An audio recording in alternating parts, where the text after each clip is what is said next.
ইস, কি অবস্থা! কি করে এরকম হলো বলো তো? শুনেছিলাম মাথাটা নাকি পুরো গেছিল।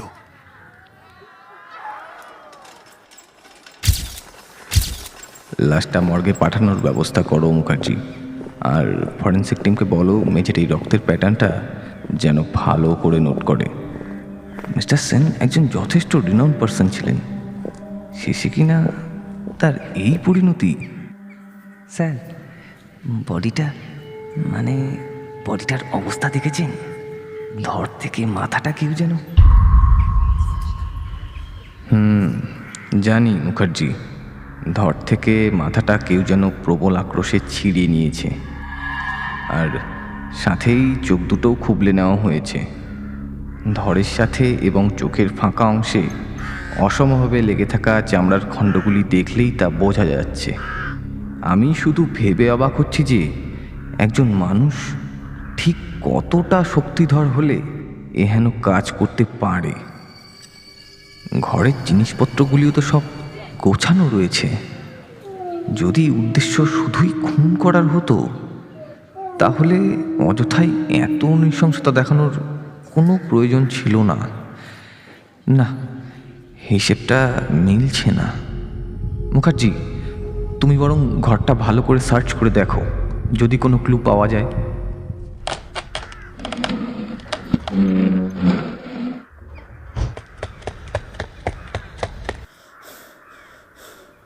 পেয়েছি স্যার। কি পেলে? স্যার, একটা বইয়ের তাকের পেছনে এটা লুকোনো ছিল, একটা পুরনো ডায়েরি।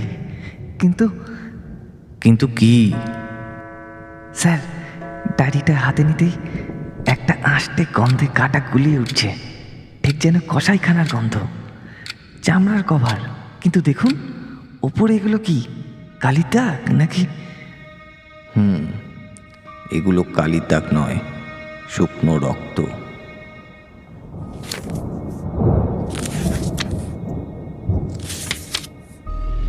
প্রথম কয়েকটা পাতা ছিঁড়ে ফেলা হয়েছে, তারপর বেশ কিছু ব্ল্যাঙ্ক পেজ। ডায়েরিটার প্রায় মাঝখান থেকে কিছু একটা লেখা রয়েছে। হাতের লেখাটা মিস্টার সঞ্জয় সেনের নিজের, কারণ দেখো, এই যে লিখিত পেজগুলি নিচের দিকে ডান দিকে একদম কোণায় তার নামের নিজস্ব স্টাইলে করা শর্ট সিগনেচার রয়েছে। কিন্তু দেখে মনে হচ্ছে লেখার সময় ওনার হাত খুব কাঁপছিল। কি লেখা আছে স্যার?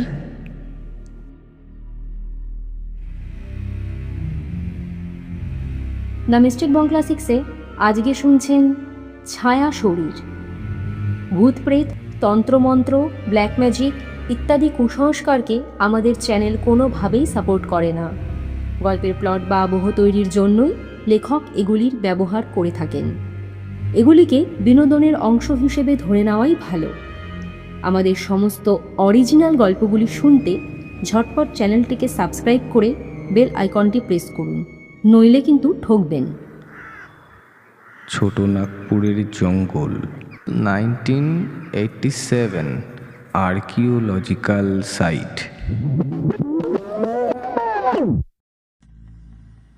প্রতিটা জঙ্গলেরই নিজস্ব একটা গন্ধ আছে, যেমন সুন্দরবনের গন্ধ নোনা, অ্যামাজনে আবার ভেজা সোদামাটির গন্ধ।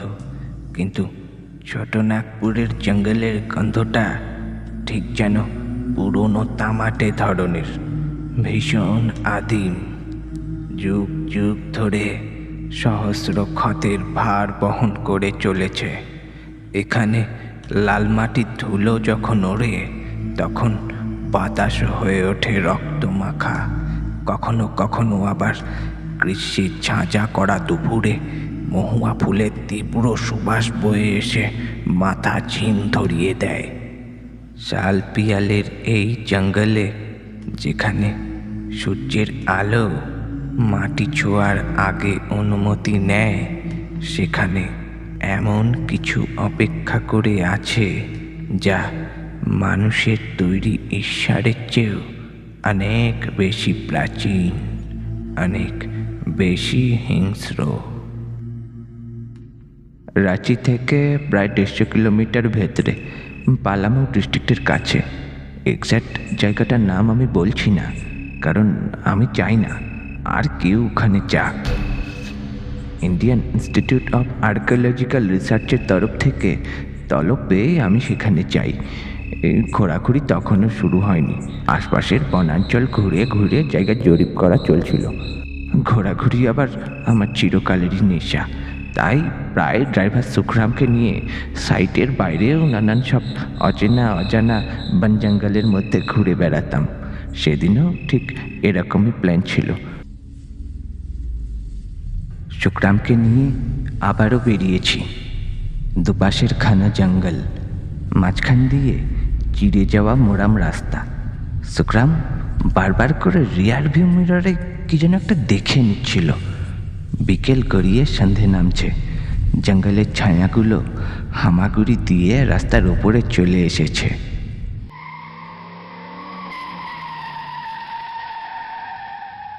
गाड़ी और आगे तक नहीं जाएगा साहब। এখান থেকে বিহারদের বস্তি এখনো 2 মাইল হাঁটা পথ আছে। शाम हो गया साहब, घर लौट चलिए और आगे तक যাবেন না। আরে কি বলছো এসব? এর আগে আমরা তো এমন কত সব জায়গায় ঘুরে বেরিয়েছি, আর আজ তো পূর্ণিমা। সবচেয়ে সুন্দর দিনে জঙ্গলের রূপটা আমি একবার।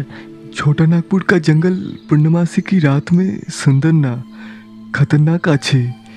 এখানকার বুড়োরা বলে চাঁদের আলো যখন শালগাছির মাথায় লাগে তখন তিনি জাগেন।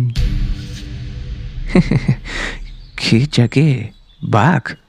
না সাহেব, शेर या फिर कोई और जंगली जानवर का खतरा থাকলে আমি আগেই বলে দিতাম।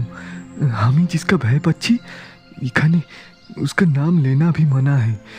গ্রামের লোকেরা তাকে সমানে বলে রঙা দেবতা। घर लौट चले साहब। সুখরামের চোখে মুখে যে অভিব্যক্তি ফুটে উঠেছিল সেটা মানুষের আদিম প্রবৃত্তি, ভয়। কাজেই ওকে আর বেশি খাটালাম না। আমার জন্য গাড়িতে অপেক্ষা করতে বলে লালমাটির সরু পথ ধরে আমি একাই হাঁটতে শুরু করলাম। কিছু দূর এগোতেই খুব ধীরলয়ে বেজে চলা একটা মাদলের শব্দ কানে ভেসে আসলো। সেদিকে লক্ষ্য করেই এগোতে থাকলাম। এদিকটায় জঙ্গল একদম ঘন নিবিড়, মনে হয় না এদিকে টুরিস্ট সেরম একটা আসে। শাল আর সেগুন গাছের উচ্চতা প্রায় আকাশ ছোঁয়া। জঙ্গলের ভেতরটা এতই ঘন, মনে হচ্ছে কোনো সুবিস্তৃত দেওয়ালের সূক্ষ্ম ফাঁক দিয়ে অদ্ভুত এক গোলক ধাঁধার মধ্যে হেঁটে চলেছি।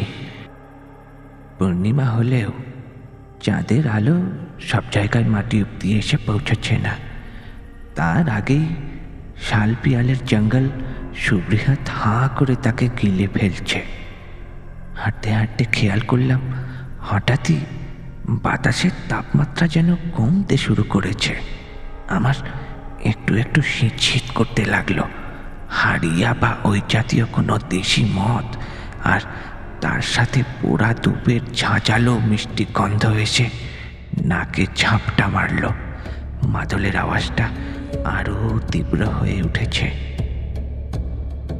সামনে সাবাই গাছের ছাউনি দিয়ে বাঁধা কয়েকটা কুড়ে ঘর বিক্ষিপ্তভাবে দাঁড়িয়ে রয়েছে। কিন্তু আশ্চর্য ব্যাপার হলো কুড়ে ঘরগুলিতে কোনো আলো জ্বলছে না। মানুষজনও তেমন একটা চোখে পড়ল না। শুধু একটা ফাঁকা জায়গায় বসে একজন বৃদ্ধ ক্রমাগত মাদল বাজিয়ে চলেছে। তার চারিপাশে ঘিরে রয়েছে সুবিশাল এক আগুনের বৃত্ত, সারা গায়ে ছাই মাখা। চোখ দুটো কেমন যেন ঘোলাটে, আর মুখে একটা তীক্ষ্ণ মৃদু হাসি। স্থানীয় লোকেদের কাছে শুনেছিলাম জাহের থানের কথা, অর্থাৎ জঙ্গলের ঠিক মাঝখানে এক প্রাচীন উপাসনা বেদী। সেখানে প্রতি পূর্ণিমার রাত্রে দেউড়ি বা গাঁয়ের প্রধান পুরোহিত চাক মোড়ক ইত্যাদি বলি প্রদানের মাধ্যমে নাকি এই জঙ্গলের রক্ষক বুড়ুবঙ্গার ক্ষুধা নিবারণ করেন। লোককথার সেই কাল্পনিক কাহিনী এখন চোখের সামনে ধীরে ধীরে বাস্তবে রূপান্তরিত হচ্ছে। দেউড়ি এবার মাদল বাজানো থামিয়ে চায়ের থানের সামনে হাঁটু গেড়ে বসে পড়ল। তার খোলাটে চোখ দুটো ধীরে ধীরে জবা ফুলের মতো লাল হয়ে উঠছে। ঠোঁট দুটো বিড়বিড় করে কোনো এক দুর্বোধ্য ভাষায় অনবরত কোনো এক মন্ত্র উচ্চারণ করে চলেছে, যার অনুরণন আমার কান ভেদ করে একদম মাথার মধ্যে গেঁথে যেতে লাগলো। বুড়ুবঙ্গা বুড়ুরে নবঙ্গা ধরতিরে নবঙ্গা আলেয়া মায়াং আতাং মে আলেয়া ভূলিকা কামে।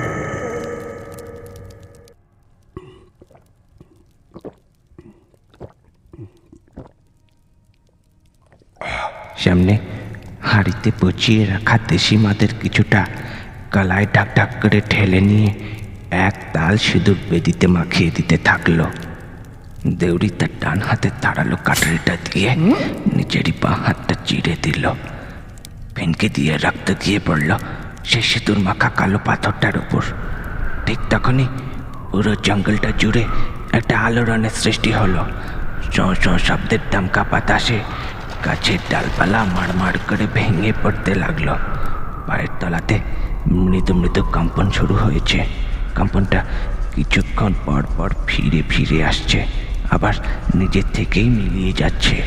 মনে হলো কেউ যেন প্রবল বেগে মাটির আতাল গভীরে ঘুরে বেড়াচ্ছে। দেউড়ি সেই বেদির সামনের মাটিতে পাগলের মতো মাথা ঠুকে চলেছে। बलि बलि जाता है वो किसी का। निश्चय तार बिना अनुमतिते ये जंगले क्यों प्रवेश करेছে। अब उसका खून चाहता है वो। ঠিক তখনই আর হিমকার একটা পাশবিক গর্জনে পুরো জঙ্গলটা যেন কেঁপে উঠল। আমার এই মাটিতে যে নতুন মানুষ পা রেখেছে তার রক্ত।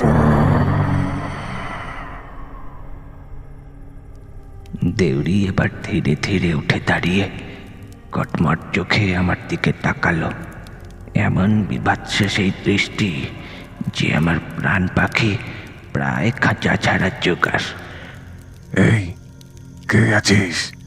বেটাকে ইধার ধরে লিয়ে আন। অন্ধকার থেকে চারটে কালো প্রকাণ্ড দৈত্যের মতো ষণ্ড মার্কা গোছের লোক বেরিয়ে এসে আমাকে পাকড়াও করলো। ছাড় আমাকে, ছাড়। क्या रे सवरे बाबू, रास्ता खो दिया? नहीं रे, उसने तुझे यहाँ बुलाया। কে আর কেনই বা আমাকে এখানে ডেকেছেন? আপনাদের কোথাও ভুল হচ্ছে, দয়া করে আমাকে ছেড়ে দিন। দয়া? তোমাদের শহরের দেবতা দয়া করেন, কিন্তু আমাদের বুড়ুবঙ্গা কোনো দয়া করেন না। তিনি শিকার চান। এই জঙ্গল তার শরীর, আমরা শুধুমাত্র তার গায়ের উকুন। তোর বহুত ভাগ রে বেটা, বহুত ভাগ। আজ তুই তার প্রসাদ হবি। জঙ্গলের উপারে ওই টিলাটা দেখছিস, ওটাকে বলে ডুংরি, বুড়ুবঙ্গার ঘর। আজ ওখানেই তিনি আসবেন। এই বলে তিনি দুহাত তুলে মাথায় ঠেকালেন। দেউড়ির কথাগুলো শুনে আমার বুকের ভেতরটা কেমন জানি মজুর দিয়ে উঠল। আজ কি তাহলে? প্রায় আধ ঘন্টা ধরে হাঁটার পর আমরা টিলার সামনে পৌঁছলাম। জায়গাটা অদ্ভুত রকমের শান্ত, কোনো পোকার ডাক পর্যন্ত শোনা যাচ্ছে না, শুধু একটা একটানা কুঞ্জরণ। হাজারে হাজারে মৌমাছি যেন একসাথে গুনগুন করে চলেছে। টিলার গায়ে একটা বিশাল গুহা, গুহার মুখটা ঠিক হাঁ করা মানুষের মুখের মতো। গুহার সামনে এসে দেউড়ি ও তার সন্ডা মার্কা প্রহরীরা থমকে দাঁড়ালো। তাদের হাতের মশালের আলোয় গুহার সামনে পড়তেই ভয়ে আমার হৃৎপিণ্ডটা ধড়াস করে লাফিয়ে উঠল। গুহার সামনে স্তূপাকারে ছড়িয়ে ছিটিয়ে রয়েছে অসংখ্য হাড়। প্রহরীদের মধ্যে সর্বাপেক্ষা লম্বা একজন পুতুলের মতো আমার হাত পা আষ্টে পৃষ্ঠে জড়িয়ে ধরল, আর একজন দড়ি দিয়ে আমার হাত পা বেঁধে সজোরে লাথি মারল আমার কোমরে। গড়িয়ে গিয়ে পড়লাম গুহার ভেতর। হাঁটু আর হাতের কনি দুটি পাথরে ঠুকে যাওয়ায় ব্যথায় কোকিয়ে উঠলাম। হাতে কি যেন একটা চটচটে তরল এসে ঠেকল। তার পটকা আষ্টে গন্ধে আমার পেটের নাড়ি ভুড়ি সব বাইরে বেরিয়ে আসতে চাইছে। আজ জমাট বাঁধা রক্ত, অর্থাৎ এখানে যে ধ্বংসলীলা চলেছিল তা খুব একটা পুরনো নয়। চারিপাশের পাথরগুলিতে একটা তীক্ষ্ণ কিঁচকিঁচ শব্দ শুরু হয়েছে। কেউ যেন তার নখগুলি শিকারের আগে পাথরে ঘষে শান দিয়ে নিচ্ছে। অনেকক্ষণ অন্ধকারে থাকায় চোখ কিছুটা সয়ে এসেছিল।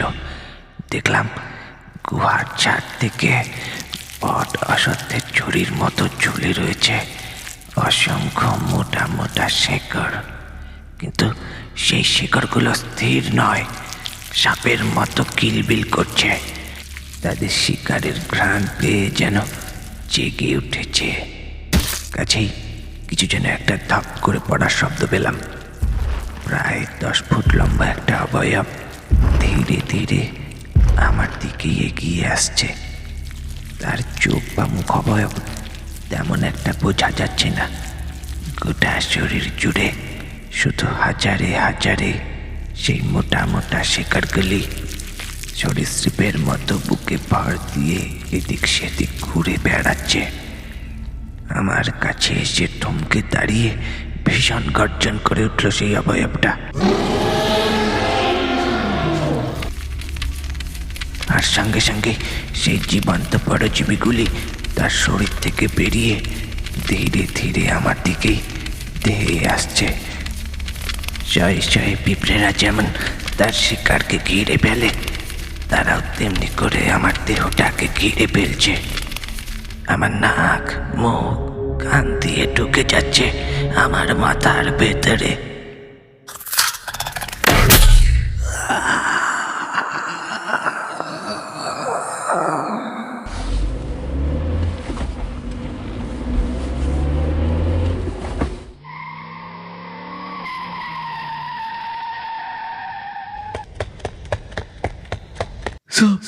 साहब आंखें खोली साहब।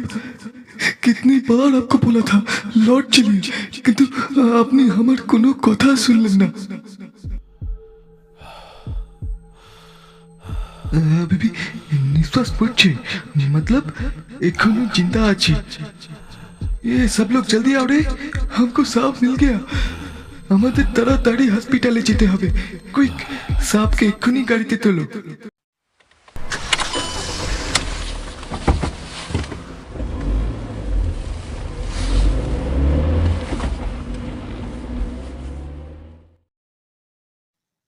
আমার যখন জ্ঞান ফিরে তখন আমি হসপিটালের বেডে শুয়ে আছি। সুগ্রাম লোকাল ছেলে, তাই আগে থেকেই হয়তো সব কিছু আঁচ করতে পেরে সে যাত্রায় আমাকে উদ্ধার করেছিল। এদিকে শরীর খারাপের দোহাই দিয়ে আপাতত সেই প্রজেক্ট থেকে আমাকে মুলতুবি দিয়ে দেওয়া হয়। আমি আবার কলকাতায় ফিরে আসি। ভেবেছিলাম এ ঘটনার বুঝি এখানেই শেষ, ধীরে ধীরে আবার সব স্বাভাবিক হয়ে যাবে, কিন্তু তার হয়নি। বুড়ুবঙ্গা কখনোই তার শিকার ছেড়ে দেয় না, সে তার অধিকার ঠিক বুঝে নেবেই। আমার সময় শেষ। আয়নার ওপার থেকে ওরা আমার জন্যই ধেয়ে আসছে। ওই আদিম দেবতার চান না যে কেউ তার অস্তিত্ব সম্বন্ধে জানুক। কি ভাবছেন? তবুও কেন আমি ডায়েরিতে তার সম্বন্ধে লিখলাম? তার পরবর্তী শিকারের ব্যবস্থা যে আমাকেই করতে হবে।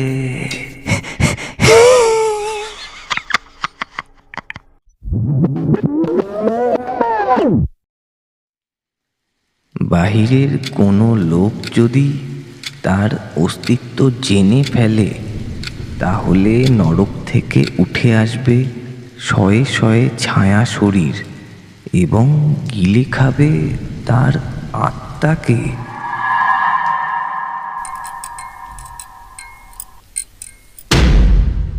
স্যার, লাইটটা হঠাৎ এমন সময় তো লোডশেডিং হওয়ার কথা নয়।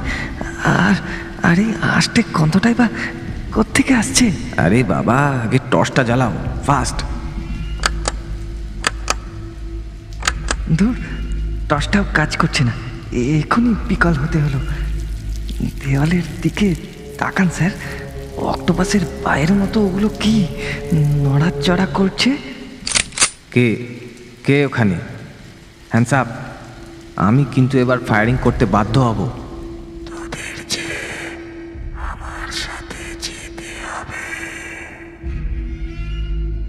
ওই দেখুন, ওই নিজের ছায়াগুলো উঠে দাঁড়াচ্ছে। ওদের কোনো চোখ মুখ নেই, কিন্তু অবয়বগুলোর আকৃতি যেন অনেকটা সঞ্জয় সেনের মতো। মুখার্জি, দাড়িটা ফেলে দিয়ে দরজার দিকে দৌড়াও।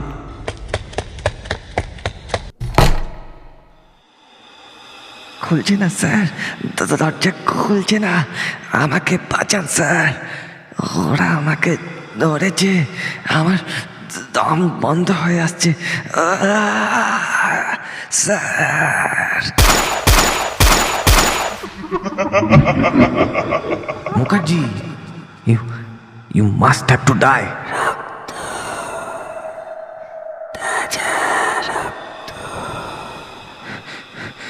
না না, এটা হতে পারে না।